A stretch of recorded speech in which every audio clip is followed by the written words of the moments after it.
Imagine being told you're too broke for love, for life, for even a decent vacation. That's exactly what my girlfriend Monica told me, and in that moment, something inside me snapped. I agreed with her, but what I did next, she absolutely never saw coming. My name's Brian. I'm 29, and for 3 years, I thought I was building a future with Monica. We've been living together for one of those years, and honestly, things felt pretty stable. I worked as an IT support specialist, pulling in about $52,000 a year. It wasn't rich, but it was comfortable enough for a single guy in a mid-sized city. I thought it was comfortable enough for us. But last summer, everything changed. It started subtly enough. Monica's co-worker, Vanessa, came back from a 2-week, picture-perfect trip to Bali with her boyfriend. Suddenly, our usual weekend camping trips, our cozy Airbnbs by the coast, they weren't just not enough anymore. They were an insult. "Look at these pictures," Monica would demand, shoving her phone in my face, showing off private villas, infinity pools, sunset dinners on the beach. "That's what real couples do, Brian." I tried to remind her of our recent trip. "We went to the coast last month, Monica. We had a great time at that Airbnb." She just rolled her eyes, a look of pure disdain on her face. "A cabin with no AC is not a vacation," she scoffed. "It's poverty tourism." That one stung hard. I'd spent 3 months carefully saving for that trip, thinking I was doing something special for us. The complaints escalated. Every single time someone on our Instagram posted photos from Greece, Dubai, or the Maldives, I'd hear about it. Apparently, everyone else was living their best life, except us. One evening, trying to be constructive, I suggested maybe we could save up for something bigger next year. She laughed, but it wasn't a happy sound. It was sharp, almost mocking. "Brian, you're 29. If you have to save up for a vacation, you're doing something profoundly wrong with your life." Before I could even process that, she cut me off, her voice laced with an undeniable edge. "I make decent money. You're too broke to take me on real vacations. I'm tired of pretending that camping and road trips are romantic.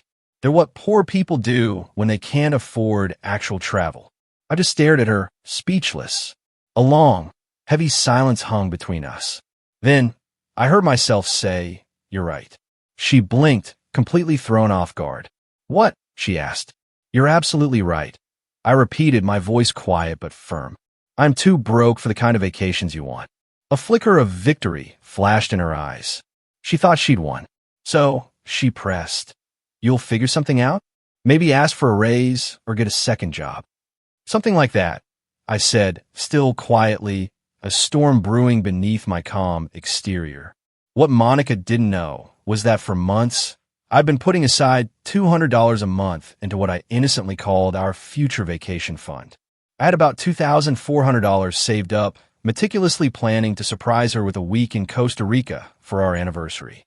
That night, lying awake, I made a very different choice. The next morning, I did something Monica would have absolutely called stupid poor people stuff. I took that $2,400 and, instead of booking a trip, I enrolled in an intensive online stock trading course and market analysis program. It cost me $1,800 for the premium package. The rest, a mere $600, went straight into my very first trading account. It didn't take long for Monica to notice. "Where'd the vacation money go?" she demanded, staring at our budget spreadsheet. "Invested it," I said, trying to sound casual. "In what? Crypto?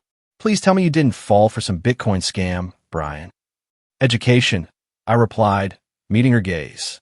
"Learning about markets."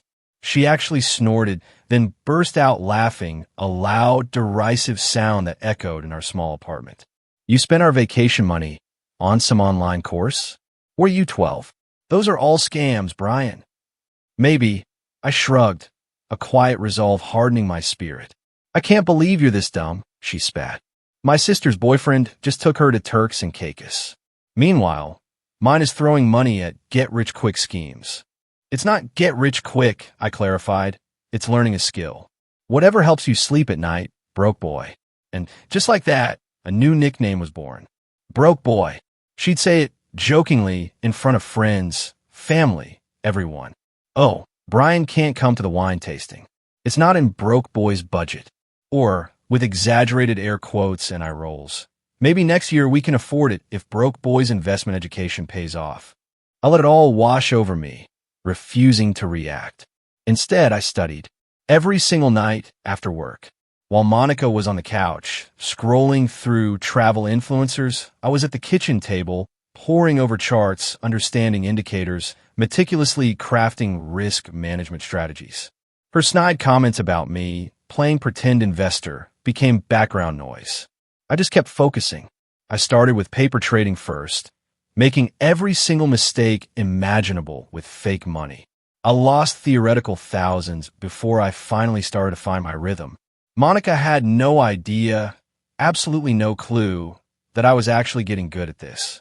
One evening, she announced, "My mom thinks you're depressed, sitting at that computer all night, obsessed with your little charts. It's sad." "I'm fine," I replied, not looking up.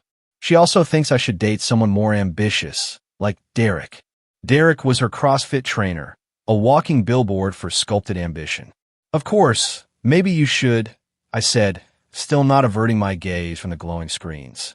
She huffed, stomped off to bed, angry. This was becoming our grim, silent routine. By month 6, my initial $600 of trading capital had blossomed into $4,000. It wasn't life-changing money yet, but I was consistently profitable. More importantly, I truly understood the market now. Risk management, position sizing, reading sentiment, it all just clicked. Monica's contempt, meanwhile, had evolved into something uglier, more biting. "Stephanie's engaged," she announced, shoving her phone in my face again, a picture of a sparkling ring on Instagram. "Destination wedding in Cabo. Know what her fiancé does. Real estate. Makes real money, not whatever pretend investing you're doing." I glanced at the ring. "Nice." That's all I said. "Just nice." "That's all? Nice. Do you even care that all my friends are getting married and traveling while I'm stuck here?" she demanded, her voice rising. "You're not stuck," I said calmly. "You can leave anytime." "Oh, please. Where would you be without me? I basically manage your entire social life." That was rich, considering her managing usually consisted of declining invites because the venues weren't Instagram-worthy enough. By the way, if you're still with me, still wondering how a broke boy managed to turn things around, make sure to hit subscribe. More unbelievable stories are coming, and you won't want to miss them. Month 8 brought the inevitable ultimatum. "Brian, I need to know where this is going," she said over dinner, her tone cold and final. "I'm 27. I can't waste my prime years with someone who thinks success is making a few hundred on Robinhood. It's not Robinhood, it's—" "I don't care," she interrupted, slamming her hand on the table. "Are you going to be a real adult and get a better job, or are you going to keep playing day trader in your spare time?" "I'm happy with my job," I replied, my patience wearing thin. "Then I'm done waiting," she declared. "Either book us a real vacation by next month, minimum 1 week, somewhere tropical, 5-star hotel, or I'm moving back to my mom's." "That would be about $5,000, I stated, knowing the exact cost. "So, use a credit card like a normal person. Everyone has debt." "I'm not going into debt for a vacation, Monica." She shot up from her chair, tears of frustration welling in her eyes. "You're pathetic. You know that? Absolutely pathetic. I've given you 3 years of my life, and you can't even give me 1 week in paradise." "I'm sorry you feel that way," I said, refusing to engage with the drama. "Sorry." She grabbed her purse, her voice trembling with manufactured hurt. "I'm staying at Vanessa's tonight. Think about what you want, Brian. Me or your sad little fantasy of being the next Warren Buffett." After she left, the silence in the apartment was deafening, yet oddly peaceful. I immediately checked my portfolio. It was up another $800 that day from an NVIDIA swing trade. My total account balance was now sitting at $12,000. Not quite Warren Buffett money, no. But not bad at all for a broke boy with his sad little fantasy. Was it? Monica came back 2 days later, and she wasn't alone. Derek. Yes, the CrossFit trainer. He waited in the parking lot with his massive truck while she packed her stuff. "Really?" I asked, my voice flat. "You brought him here?" She wouldn't meet my eyes. "I needed someone with a truck," she mumbled, then added, "and emotional support." Emotional support, right? I scoffed. She paused at the door with the last box, her voice ringing with self-righteousness. You did this to yourself, Brian. I gave you so many chances. To do what? I asked. Spend money? I don't have to impress people I don't know. To be a real man who provides. Derek's taking me to Scottsdale next weekend, just because, she retorted, clearly trying to needle me. Good for Derek, I said, completely unfazed. She started to leave, then spun back. You know what the saddest part is? You actually think you're going to get rich sitting at that computer. You're going to be alone, 40 years old, still in this crappy apartment, still pretending you're some kind of traitor. Maybe, I said, a slight smile playing on my lips. Guess we'll see. Derek honked his horn, a loud, impatient blast. Subtle. Bye, Brian. Enjoy your charts. With that, she was gone. After they left, the apartment felt empty, but strangely unburdened. I sat at my computer and did what I always did. Analyzed the market. It was Thursday night, and I had identified a potential setup on SBY options for Friday. Risk $500 to potentially make $2,000. I took the trade, and the SPY trade worked. So did the next one, and the one after that. Not all of them, of course. I still lost about 40% of my trades, but the key was my wins were always significantly bigger than my losses. And that's all that truly matters in this game. A year after Monica walked out, my account hit $47,000. I kept my IT job, though. Why quit? It was steady income, good benefits, and it gave me the capital to trade with. I even started maximizing my 401k, something Monica always called boring old people stuff. It's funny, learning to trade teaches you discipline in other areas, too. I stopped eating out, cut all those unnecessary subscriptions, even bought a used bike instead of financing a new car. Every dollar saved was potential trading capital, a small seed for growth. Bro, you've changed, my buddy Tony said at a barbecue. You're like focused now. Just figured some stuff out. I replied, a quiet confidence settling in. Monica still with that gym guy? He asked. Don't know. Don't care. That was mostly true. She'd blocked me on everything except LinkedIn. Probably forgot about that one. Through mutual friends, I heard Derek wasn't quite the provider she'd hoped for. Apparently, taking her to Scottsdale meant staying at his buddy's apartment and splitting meals. But the real kicker came month 13.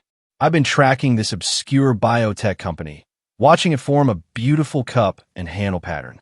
I threw $10,000 at it with a tight stop loss, and it ran 200% in 3 days. That $10,000 turned into $30,000. My account was now well over $70,000, more than my annual salary. That weekend, I did something I'd wanted to do for years. I walked into the Tesla showroom and configured a Model 3. Long range, white interior, the whole deal. Will you be financing? The sales guy asked, clipboard in hand. Nope, I said, a grin spreading across my face. Paying cash. Writing that check for $54,000 felt surreal. But I'd earned every single penny of it. Staring at charts while Monica called me pathetic? Yeah, that check felt incredibly good. 2 weeks after picking up the Tesla, I was at Whole Foods minding my own business when I heard it. Brian. I turned. Monica stood there, a basket of organic vegetables in her hand, looking exactly the same, save for some newly gym-sculpted muscles. No Derek in sight. Her eyes, however, weren't on me. They went straight to my car keys, dangling from my hand, the unmistakable Tesla logo gleaming. Hey, Monica, did you get a new car? She stammered, her voice a little breathy. Yeah, picked it up recently. A Tesla, her voice pitched up, almost a squeak. Did you get a promotion or something? Nope, same job. Then how? She demanded, her brow furrowed in confusion.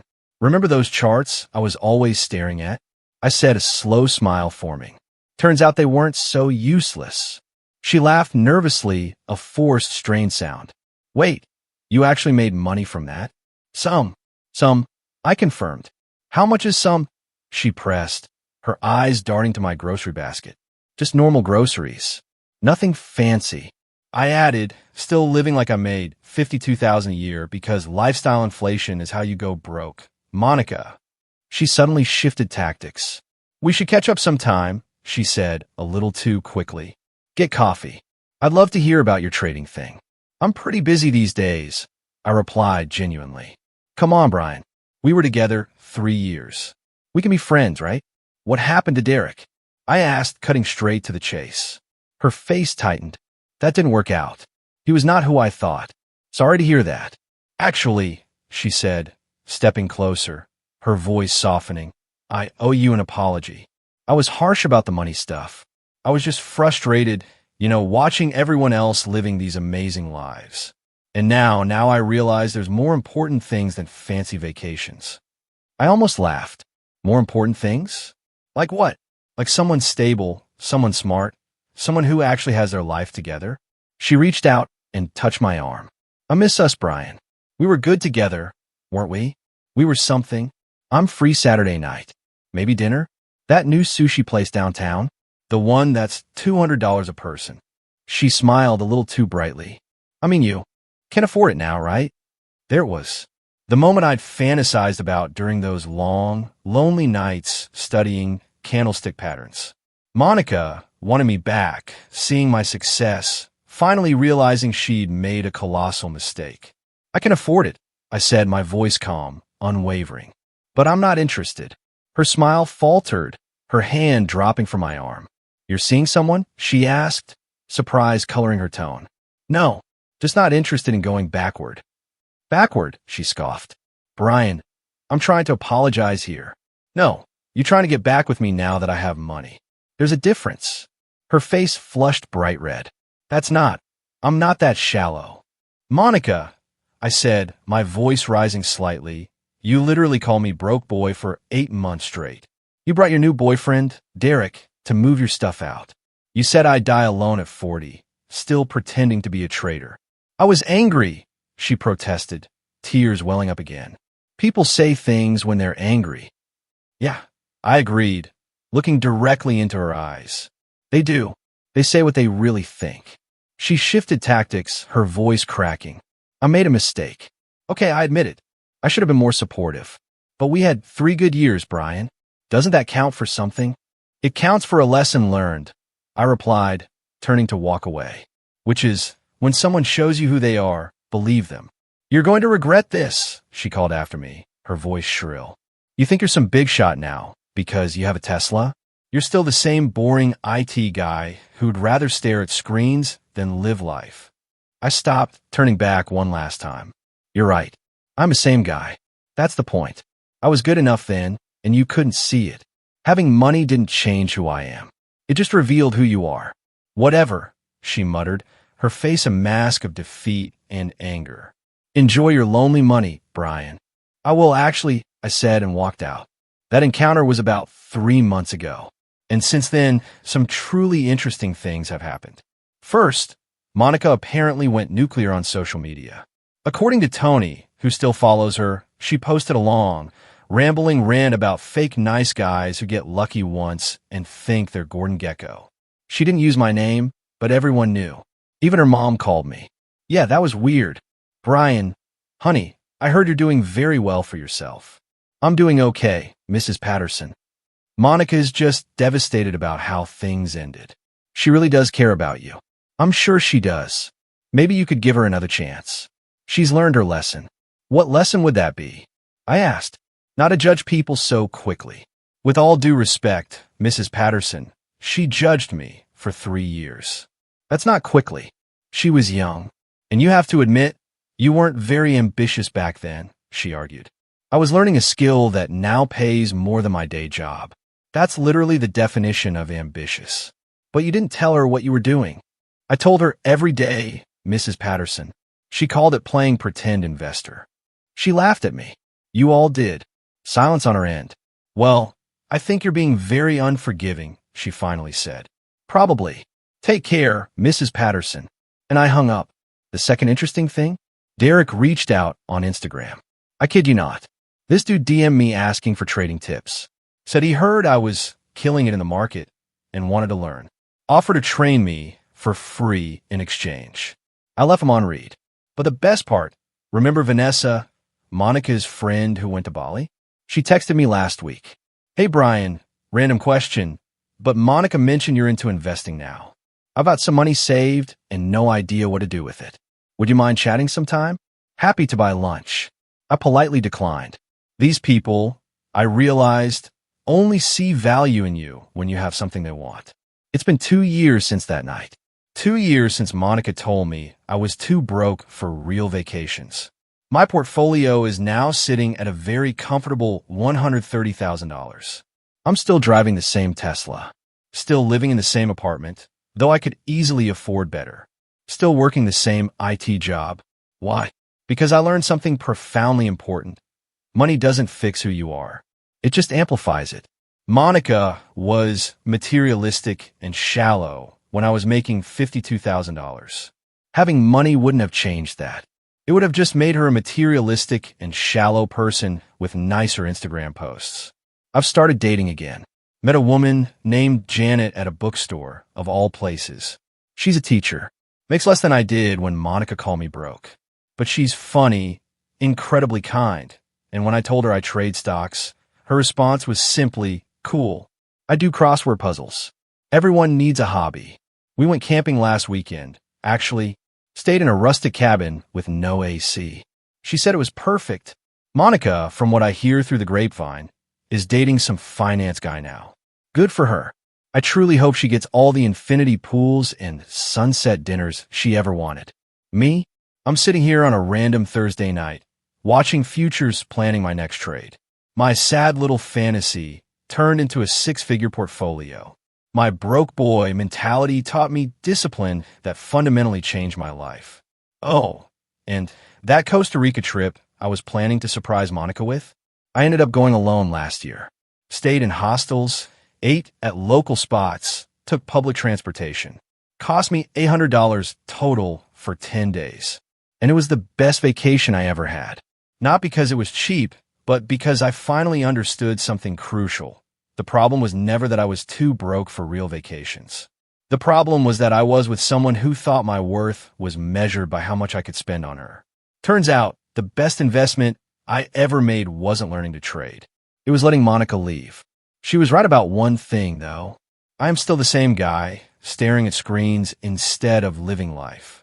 The difference is, now I can afford any life I want. I just choose this one. So, I'm genuinely curious.